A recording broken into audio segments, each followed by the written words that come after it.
What is up, guys? Welcome back to the Bocan Garage. And as you guys saw in the previous episode, we went to the pick and pull, and we found ourselves an Impreza wagon that we took some parts off of for our car.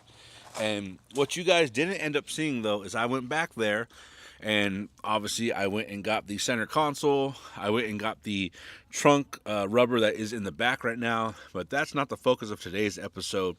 What I want to do is I want to show you guys how you can swap out your seatbelts to go from, this nasty old brown ugly seatbelt to this beautiful gray, nice, non-brown seatbelt. Don't mind this part. This part's still a work in progress, keeps popping out and whatnot. But I'm going to show you today how you can get, new colorful seatbelts or proper color seatbelts for your car projects. And show you the kind of troubles and tribulations that go along the way with it. Because I'm going to be honest with you, it is not a simple thing as bolt in, bolt on like I was hoping. I actually had to do a lot of work modifying the actual brackets down there and the brackets up there and the brackets inside the panel there, because they are not the same on the wagons as they are on, the coupes. So I had to do some work and to make that fit. So first things first, guys, we got to try and get these panels off before we can actually access any of the seatbelt stuff. Honestly, you guys might see a little bit more jump cuts in this video than you're normally used to seeing, or you might see me skip to just working on the seatbelt straight up because, like I said, I did not really charge this camera. I thought I did. I think the battery on it is honestly failing because I'm pretty sure that I threw it on the charger, but it kind of disagrees and says no. So first you got to figure out to get this panel off without breaking it, because I don't want to break it, because we got one bolt back there that we got to get to, or two bolts back there we got to get to get the seatbelt off. I am in this episode going to show you how to swap over the seatbelts from your original one to the new one. Now, it is not some simple, straightforward thing as like bolting it back in, like taking out the original coupe versions and putting in the wagon versions, unfortunately, because as you can see, their mounting points are in completely different sections. This is how it would mount into the car. This part goes inside the body, and you got the mount here. Well, on the wagon, you can clearly see that the thing does not exactly mount the same way. Like, you would see that the mount is way in a different spot, where this would actually hang outside the body instead of inside the body. And even the top mount looks like it might match up, but I have tried and it does not.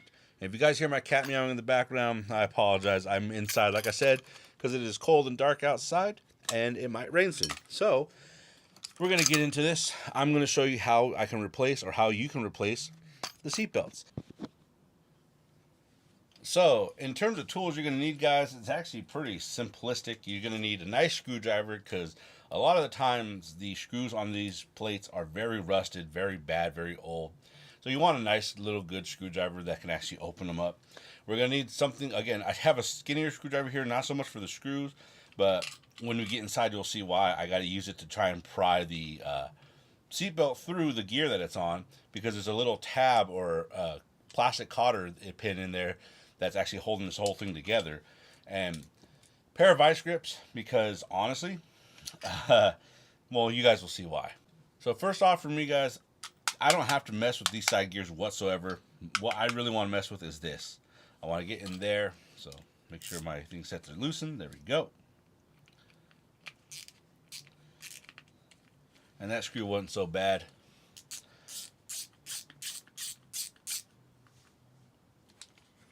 And here's where this little pry bar screwdriver comes in place, because, like I said, it's a process. Getting it, all off and workable is not exactly the funnest thing ever. So you got that off. On some models, you'll see this plastic here. It is sealed. On some models, it's not. So I don't really care about this seal, honestly. So what I have done in the past is I just break it, because I need to get the seatbelt through anyways. And then once you just, boom, crack it like that, you actually just pry the seatbelt through. And there you go. After making that crack little notch in there, you can slide the thing out, and you can just see how dirty and disgusting this old one is, or technically it's the new one. So what I'm going to do next is you see all this stuff right here? This right here, these gears, it's basically like a little pin lock system. It's actually the exact same on the old one. So this, if you need any of it, can be reused. We're not going to reuse it because I don't need it, but I do need this to get out of the way because you're going to see that getting the actual seatbelt out of the holder is really not fun. It is actually a big pain in the butt. Look at all that fur. And that's the thing I noticed at the wagon at the pick and pull is like just full of dog fur, cat fur, any kind of animal fur. And that's one thing I've noticed even with my Subaru when I got it. It's like apparently Subaru owners love to travel with their vehicles. Wow. Of course they love to travel with their vehicles. Why wouldn't they? Everyone loves to travel with their vehicle. What I meant to say is they love to travel with their animals in their cars. And I've never done that, not on my vehicles and whatnot, because I don't take my cats anywhere. They're cats. But apparently other Subaru owners love to, which is fine. It is what it is. But yeah, see, all those gears come out. Now, the hard part after we get this unraveled is pulling it out of here. That part is so very thin, and it's going to be really hard to film. That is such a very thin area to pull this through because it comes up against this bar here, presses up against that plastic there, where you kind of got to brute force it out of there. But the rest of it's pretty straightforward. Just little by little, take your seatbelt out. All right, guys, and it's going to be kind of tricky to see, but as you can tell, once you have your seatbelt fully extracted, you got to hold on to it because if you don't, it's just going to go zip right back inside. But you can see there is the end of the seatbelt. Now, that is what we have the small screwdriver for because we're going to try and work that out by pushing it through the back, trying and pulling it through the front, and then we're going to get that out, and it's got a little plastic tab in there that you just push out, and then this comes out of the spindle. However, if you can see that, if you let go of it, it will start trying to retract itself. And that's where the vice grips come in. There we go. So it's going to be kind of hard to see, guys, but my vice grip, I have it clamped, if you can tell, right there on the outside of the wheel and then on the outside of the body itself. Because if you don't do that, this thing is going to want to just retract itself, and you're going to have to pull all over again, and you're just going to have a bad day. And it's kind of a pain in the butt, but you see right there, put the screwdriver in, poke this seatbelt from the back, and you see how the front just pops right out. That part's the easy part. So you can pull it through, and you can see there's the seatbelt with the little plastic cotter pin in there. That, again, that just pulls right out, no problem. Boom, slides. And then you can easily, most of the time, I say easily most of the time, pull where it came through. Like right there, push it back into place, and just come from behind. I like to give myself a little bit of slack that I can reach in there and grab. And then just kind of weasel it through. And eventually, it's loose through the cylinder. So now, if I don't care about this cylinder and I don't want to reuse it, I can just take off the vice grip and that thing will unwind itself and be pretty much ruined and no longer useful. So watch, I'll show you guys, because again, I'm not reusing this one, so I, again, don't really care. See? And now, basically, it's useless. It's just going to spin freely. You can technically reuse it. As long as these cylinders are on the side, from what I understand, you can technically respin it if you want to. But it's just not going to be easy. Apparently, doing that busts some of the gears inside most of the time. And just, it's not worth trying to repair at that point. So, next part is the most pain in the ass part. Where, if you try to yank this seatbelt out from that little white pin right, or the white plastic there, and through that there, you're going to notice it's very freaking hard to do, because underneath here, I don't know if you guys can see that, there's a metal plate there that you got to unscrew and take out, and that metal plate is literally just there to literally squish that seatbelt in place so it doesn't come out. Like, it's kind of like a, I guess, second guard, second line of defense, to where if that cotter pin for whatever reason, like this cotter pin for whatever reason, like eroded and destroyed and like, I guess, lost grip or something, this little plate right here is to basically try and hold the seatbelt in place and keep it from extracting itself. Like a last ditch effort kind of thing. So you got to take that plate out. Now, problem is, even with this metal plate out, you got to push the seatbelt forward to kind of slide it out of there. And boom, you got a plate there. Still, it is not going to be the easiest thing to get that through there. So what you got to do, and you're going to see me struggle with, is trying to get that part right there, because it's bunched up, it's sewn, it's a fatter spot, has to still get between that thin crack. So let's try and do it. I've had some success with this. Sometimes just powering it through works. Other times powering it through does not work. And you know what? We got lucky. That time just powering it through worked. So I'll take that as a win. So this is now useless. Don't care about that. These parts, I will not say to throw away right now, because a lot of these parts, like I said, the internals are exactly the same as the old one. So if while you're taking this one apart, say you lose one of these, well, you can just swap it over from the old one or the seatbelt that you're taking it from. So don't throw those away. Those are still pretty useful. Yeah, the way you take this apart is the same exact way as the other one, so I'm just going to go through it.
I'm not used to filming inside the house, I'm going to be real.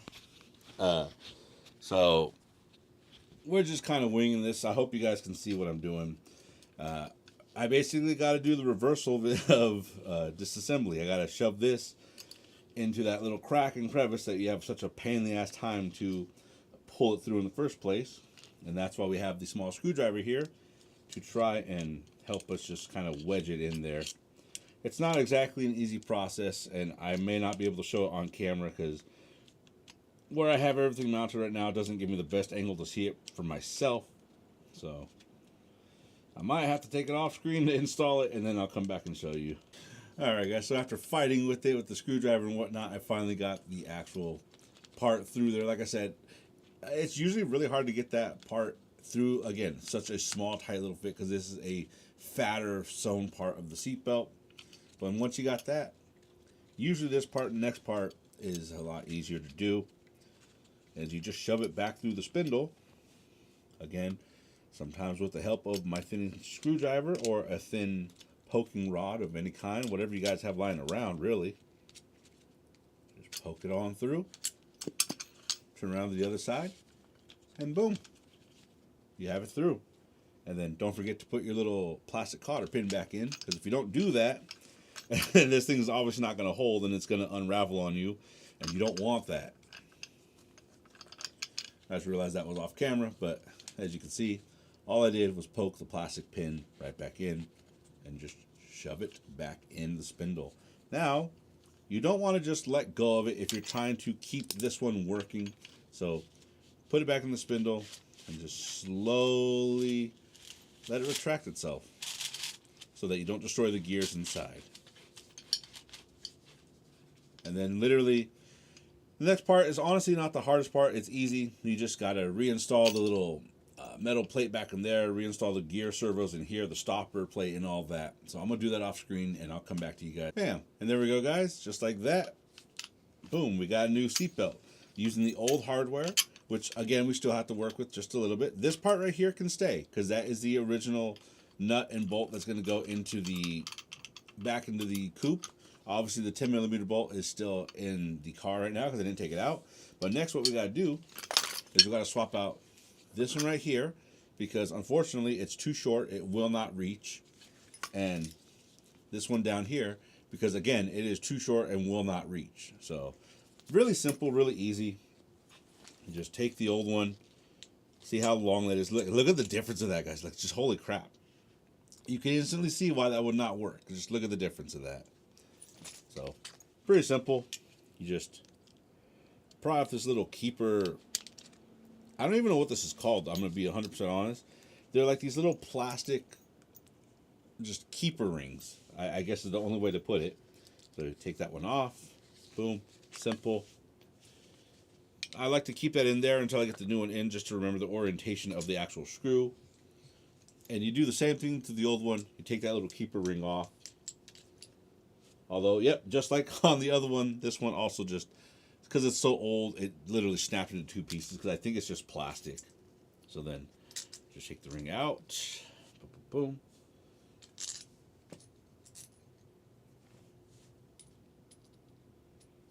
So with that, I just take it out of there, pop in the new one, pop in all these little extra, what do I want to call them? My brain's just frying right now, guys. I'm sorry. Like, you know, my brain can't think right now. My brain can't think of what those are called. You guys know what they're called. My brain probably will come to remember it, but boom, there we go. So we got the longer one on there, just simple washers. That's what they are. So we got those washers on there to try and emulate the extra thickness from the pieces that came on the old one, which we won't need anymore. That'll actually reach and go into the old mount, because that is the original screw. So the next, we take off this one, which again, it's just too short, and we're just going to pry the little keeper ring off. If it wants to come off, okay.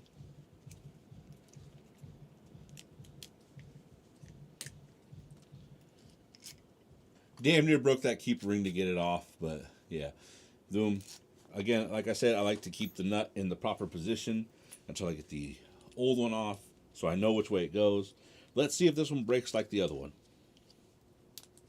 Yep. It's so old and brittle, literally just broke, just like the old one. So, again, you just take those out, pop it out, pop out the old one, or technically the new one, pop back in the old one, pop it back in, put your keeper ring back on, and done. That's it. And literally, this now is ready to go back into the car. And just like that, guys, we got the new seatbelts in. And as you can tell, hopefully you can tell at least, the reason why we needed to use the new older screws is because just look at that. That bolt, if we used the new one, it would have been so short, it would have never gone in there. Like, even with the old one, the super long one, still barely fit in there. Just like with the bottom. Like, if we had tried to use the short screw, it would have never reached in far enough to actually go into the frame. So we had to use the old one, the original one, that's long enough and designed for it. So, yeah. That's pretty much it. Let's get our back rear seats in, because as you guys can see, I had to remove them to actually get the seatbelts in. And let's bolt us all up and finish this episode. And just like that, guys, voila, we got our black and blue interior back in. I kind of pushed that one back up to where it should be. It's not 100% fixed, but it is there. And as you can see, here's the side we worked on today. Bam, we got our seatbelt installed. Looking pretty nice. The only thing I haven't put back on yet is that. And now I have. So we got that in there. Seats are in, seatbelts are in, and the car's back to looking how it should. Or, I guess I shouldn't say how it should, but how I want it to look. So, boom. There we go, guys. I didn't install these on camera because I believe during my seat installation, You guys saw how I installed this. I found a secondary one to go for both of my seats, so they both bolt in, buckle in perfectly fine. Show you that right now. Boom. And it's perfect. So, yeah. That was basically it, guys. Camera's about to die because, again, I've been running on borrowed time, kind of charging it where I can. But that's pretty much it. I wanted to show you guys how you can swap out your seat belts if you need to swap over from a different year, because that's what I had to do. I took the seat belts off of 97. The mounts were not the same. Heck, even the bolts were not the same. But we were able to mount it to a 94, get it going, and it looks beautiful. At least it looks beautiful to me. I don't know about you guys. You might have wanted black seat belts, but I think the gray seat belts are a nice offset to all the black and blue. It's pretty nice. As you can see here, that panel's still damaged. We got to figure out how to make it sit flush and beautifully. I think I'm just going to silicone it to there because I'm never going to have a reason to get back in there again. The seatbelts are fine. And I am done for the day. I apologize if the audio and the video for this episode is all over the place. I kind of didn't really have a proper thought process on what I wanted to do today. I was kind of like, thinking about taking the day off, not making a video. Holidays are coming up, you know, that kind of thing. But then I was like, you know what? I got to get seatbelts in the car because obviously I got to drive it. And I want to drive it with seatbelts because I don't want to crash. Or I don't want to crash, period. But if I did crash, I don't want to crash without seatbelts. Let me say it that way. So, yeah. Hopefully, if you guys have found that useful in today's episode, slap it with a like, comment, subscribe, do all that good stuff. Don't get used to the in-house camera things because, honestly, I still don't have tripods or proper mounts for this thing. So, you know, we're just kind of flying by the seat of our pants when it comes to recording. But I hope you guys found that entertaining, or informative. If you want to try and mess with the seatbelts yourself, like you guys are trying to swap over yours, or yours are all ratted and you want the belt from another one, but the mounts are different, pretty much every seatbelt is the same process of taking it apart.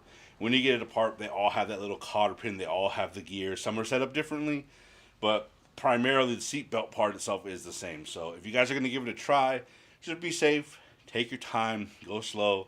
I apologize if the video footage was not the soundest and the clearest and the best lighting or anything like that, but it's kind of what we had to work with today because, again, it looked like it's going to rain. Sun's going down, and I didn't want to be caught out in the rain. So until next time, guys, just remember every broken car is an adventure, and just to be safe out there, have fun with your vehicles, and most of all, drive safe, because the last thing we need out there is people, like, you know, fixing up their cars, doing all this work to them just to wreck it. I don't want to see you guys wrecked out there, and I don't want to be wrecked out there with you. So until then, guys, see you in the next one. Peace.